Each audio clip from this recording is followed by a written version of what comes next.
This channel does not promote any violent, harmful, or illegal activities. All content provided by this channel is meant for an educational purpose only. আগামী 16 ফেব্রুয়ারি থেকে 19 ফেব্রুয়ারি বাংলাদেশের BGB অর্থাৎ border guard of বাংলাদেশের DG সঙ্গে বৈঠকে বসতে চলেছেন ভারতীয় সীমান্তরক্ষী বাহিনীর ডিজি।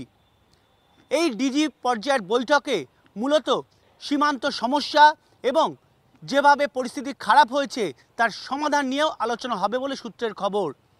মোট 4096 কিলোমিটার রয়েছে ভারত বাংলাদেশ সীমান্ত। অতীতের হিসাব বলছে 92টি জায়গা রয়েছে যেখানে বেড়া বসানো নিয়ে ভারত বাংলাদেশের মধ্যে সহমত তৈরি হয়েছিল, কিন্তু সরকারের পালাবদল এবং বাংলাদেশের আভ্যন্তরীণ পরিস্থিতি খারাপ হওয়ার পর সেই 92 জায়গাতেই বেড়া দিতে বাধা দিচ্ছে বর্ডার গার্ড অফ বাংলাদেশ অথবা বাংলাদেশের সাধারণ বাসিন্দারা।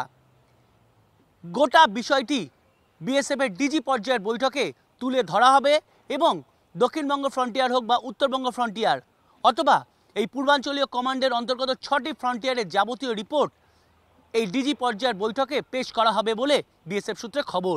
Meeting is very important.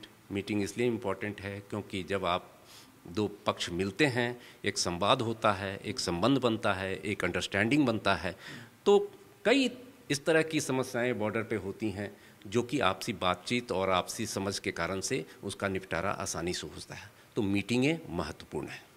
ক্যামেরায় রজতের সঙ্গে Shanta Bhattacharya, TV nine Bangla, BSF Dakshinbanga frontier head office Rajarhat.